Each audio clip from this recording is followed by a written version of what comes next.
तीन सवालों के साथ दरअसल मैं इस चर्चा की शुरुआत करना चाहता हूं। पहला सवाल, क्या बंगाल में एसआईआर का विरोध घुसपैठियों को बचाने की साजिश है, जो बीजेपी आरोप लगा रही है? क्या सचमुच में यह आरोप बंगाल में चल पाएगा? यह मेरा पहला सवाल रहेगा। दूसरा सवाल, क्या बिहार की जीत का फायदा बीजेपी को बंगाल में मिल पाएगा? क्योंकि करीब करीब टेक्स्ट बुक केस की तरह अब बंगाल के भीतर भी उन्हीं मुद्दों का इस्तेमाल किया जा रहा है जो बिहार के भीतर भारतीय जनता पार्टी ने आरजेडी और कांग्रेस के खिलाफ करने की कोशिश की थी। और तीसरा सवाल, ममता पर कट कमीशन के आरोप की हकीकत है या चुनावी बयानबाजी की तरह इसे देखा जाना चाहिए? क्योंकि यह आरोप लगने के बावजूद 2024 में बीजेपी का प्रदर्शन बंगाल के भीतर लोकसभा में घटा, जबकि तृणमूल कांग्रेस का प्रदर्शन 2019 के मुकाबले बेहतर रहा। यह भी बात देखी जानी चाहिए। तो यह बयानबाजी है या हकीकत है? इन सभी मुद्दों पर हम चर्चा करेंगे।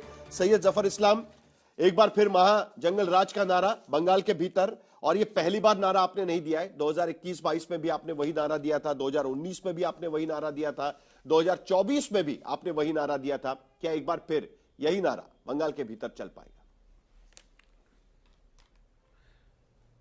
देखिए साहिल जी, हम जनता की आवाज उठा रहे हैं। जनता की आवाज है कि टीएमसी जानी चाहिए, भाजपा आनी चाहिए। वोट शेयर में भी ज्यादा फर्क नहीं है। हम उस दिशा में चल रहे हैं। जनता के आशीर्वाद से, जनता के समर्थन से, जनता की उम्मीदों पे खरे उतर के हम आगे बढ़ रहे हैं। और इस बार परिवर्तन वहां होगा, परिवर्तन होना ही है वहां, और जनता के विश्वास के साथ परिवर्तन होगा। भारतीय जनता पार्टी को उनका आशीर्वाद मिलेगा। इसलिए कि वहां टीएमसी का हाल देखिए, कट कमीशन तो है, साथ साथ देखिए अपराधी लोग या तो सत्ता में है या अपराधी लोग सत्ता के संरक्षण में है। तो या तो उनको संरक्षण दिया जाता है, जिसका आदरणीय प्रधानमंत्री ने जिक्र किया कि लाल जब उनकी राज थी तो यहां बहुत करप्शन था, बहुत गुंडागर्दी थी, लेकिन उसके कई गुना ज्यादा टीएमसी की सरकार जब से बनी है 20 सालों में हुआ है। तो वहां की जनता त्राई त्राई कर रही, जनता परेशान है। जनता समझती है कि ये टीएमसी जो है वो जनता विरोधी है, और सिर्फ सत्ता में ऐसे लोगों को लाके बैठा दिया जो जनता के खिलाफ अपराधी लोग हैं, वो अपराध करते हैं लेकिन सत्ता का मलाई भी खा रहे हैं, या फिर सत्ता में ऐसे लोग भी बैठे हैं जो सत्ता जिनको जो संरक्षण देते हैं उन लोगों को जो टीएमसी के गुंडे हैं, और वो जमीन पे जो है लोगों को कहीं ना कहीं दहशत फैलाने के काम करते हैं। इसलिए जब भी इलेक्शन होगा तो आप देखिएगा इस बार बहुत बड़ा परिवर्तन आने वाला है। इसलिए कि जनता चाहती है कि उनको विकास चाहिए।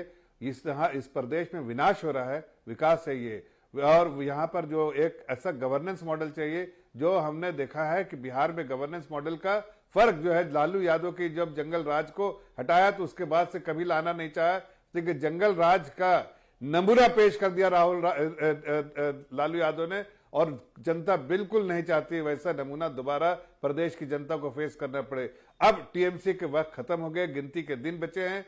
2-3 महीने में इलेक्शन होगा और इलेक्शन के बाद उनकी छुट्टी होगी। इसलिए कि जनता चाहती है कि एक सुशासन, विकास प्लस सुशासन प्लस वहां पर जो एक जनता में तुष्टिकरण का पॉलिसी, जो समाज को बांट के काम करने वाला जो उनकी पॉलिसी है, उसको खत्म करना। और जो बाहर से घुसपैठिया आ रहे हैं, आप देखिए कैसे घुसपैठिया आ रहे हैं। पूरे जो बॉर्डर मिले हुए जो है, चाहे नॉर्थ ईस्ट से, चाहे ये बंगाल से या असम से, कहीं भी कितने वोटर्स सारे बॉर्डर सील हो चुके हैं। आप लगा सकते हैं वेस्ट बंगाल के तमिलनाडु में करीब 1 करोड़ वोटर्स कटे हैं 550 किलो एसआईआर के बाद।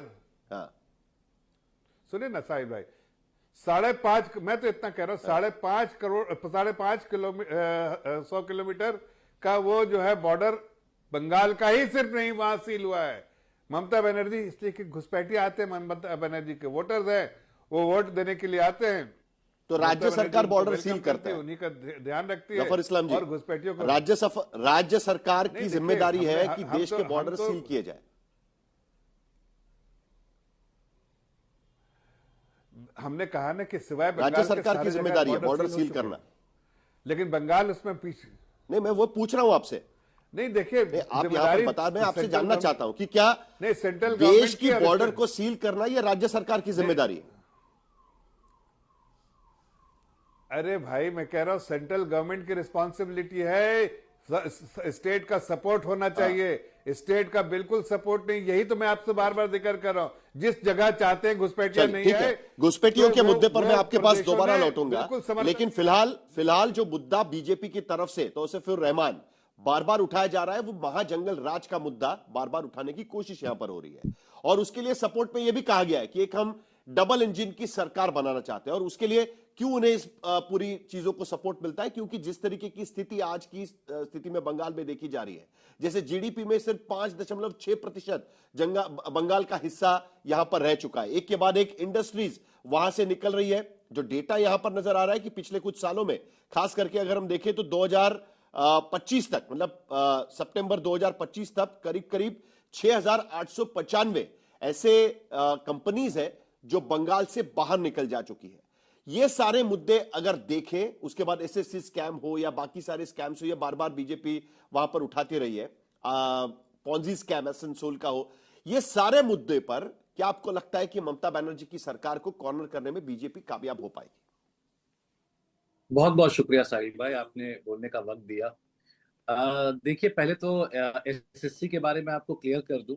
ऊपर वाले का आशीर्वाद है, सबकी दुआ थी कि जितने लोगों की भी जो जॉब गई हुई थी, जो सीपीएम और बीजेपी ने मिलकर उनके ऊपर जो केस किया था, उनको सारे जॉब्स वापस मिल चुके हैं। 33,000 जो लोग थे, उनको अगर आप 5 से मल्टीप्लाई करिएगा तो उन सबको जॉब वापस मिल चुका है माननीय हाईकोर्ट के आदेश से।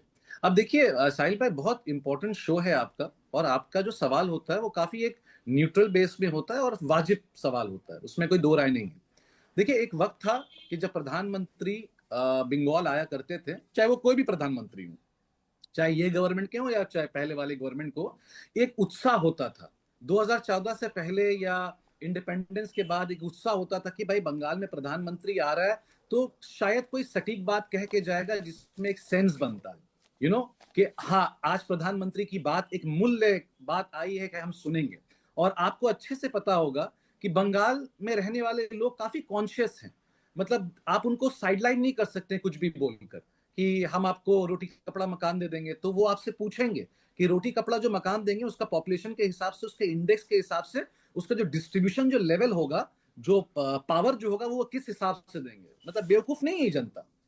आज ये आके कह रहे हैं गुंडा राज। ये वही नरेंद्र मोदी जो बिहार का इलेक्शन जब 5 साल पहले भी हुआ था, इसी तेवर से आए थे, मुंह के खा के चले गए।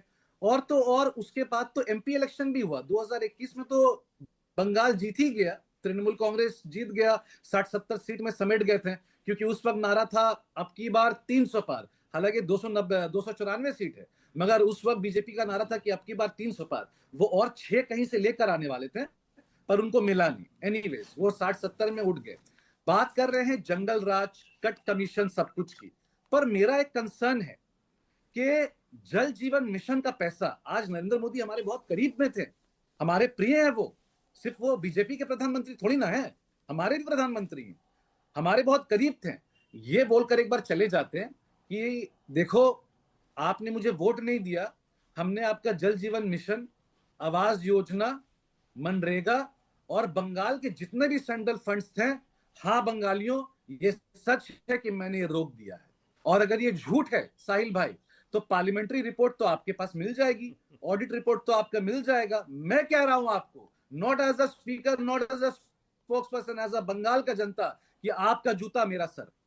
आप मुझे लाकर दिखा दीजिएगा कि आपने बंगाल के लिए क्या किया। सर तौसीफुर जी 30 सेकंड देखिए, नहीं, एक सेकंड नहीं, आपने किसी स्पेसिफिक चीज का जिक्र किया है, तो मुझे कुछ नंबर्स आपके सामने रखने पड़ेंगे। ठीक है, मैं सैयद जफर इस्लाम से इसका जवाब लूंगा, लेकिन कुछ नंबर्स मुझे आपके सामने रखने पड़ेंगे। पहला नंबर, मनरेगा का आपने जिक्र किया। देखिए, हमारे पास एक कंपैरिजन आया हुआ है, मेरी रिसर्च टीम ने मुझे भेजा हुआ है। उसमें यूपीए के समय पे केंद्र सरकार की तरफ से 14,985 करोड़ रुपए दिए गए थे यूपीए सरकार के समय पे बंगाल को। एनडीए के सरकार के समय पे वही रकम हो जाती है 54,150 करोड़ रुपए। और ये पार्लियामेंट में दिया हुआ जवाब है, यानी जो पार्लियामेंट्री पेपर से उसी के आधार पर हम आपके सामने रख रहे हैं। प्रधानमंत्री ग्रामीण सड़क योजना 5,431 करोड़ यूपीए के समय पे, और आज एनडीए के समय पे 11,051 करोड़ रुपए। और एक योजना का मैं जिक्र करता हूं, प्रधानमंत्री आवास योजना 4,466 करोड़ रुपया यूपीए समय पर, और एनडीए के समय पे 30,000 करोड़ रुपया। तो तौसीफुर भाई, ये भी तो आपको बातें बतानी चाहिए ठीक है, केंद्र सरकार के तरफ से जो भी सवाल उठाए जा रहे हैं उसके जवाब आप देते रहेंगे, लेकिन दूसरी तरफ जो केंद्र सरकार का दावा है कि अब तक कुल करीब 2 लाख करोड़ रुपए एनडीए सरकार के समय पे बंगाल को मिल चुके हैं, जबकि यूपीए के समय पे 58,000 करोड़ तक रुपए बंगाल के लिए दिए गए थे। तो ये भी तो फर्क कहीं ना कहीं बीजेपी कहेगी ना लोगों को आके कि देखिए हमने ज्यादा दिया हुआ है, इसका भी तो काउंटर आपको कहीं ना कहीं देना होगा। तो उसे बहुत बहुत शुक्रिया साहिल भाई, बहुत बहुत शुक्रिया। फिलहाल 2014 से लेकर 2025 आज 20 दिसंबर है, यूपीए गवर्नमेंट नहीं है यहाँ पे, हम भाजपा के अंडर में है। पूरा जो हिंदुस्तान चल रहा है वो नरेंद्र मोदी मेरे माननीय प्रधानमंत्री।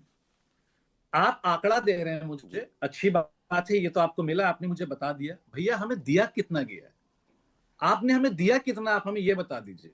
आपने जैसे कि शौचालय बनाने के लिए आपने 35,000 करोड़ का दावा दिया था कि हमने 35,000 करोड़ हिंदुस्तान में हम ये फंड्स एलोकेट करेंगे। सर कितना अब तक खर्चा हुआ है? 19,000 से 21,000 करोड़। खर्च तो नहीं हो पाया ना, दिया नहीं है आपने, आपने सिर्फ बता दिया कि ये हम देंगे, ये मेरा एलोकेशन है। सर आपने स्मार्ट सिटी की बात नहीं की, स्मार्ट सिटी इतना इतना स्मार्ट सिटी बनेगा, इतने इतने खर्चे होंगे, इतना इतना लिमिटेशन होगा, आपने दिया नहीं है। सर मैं तो वही कह रहा हूं।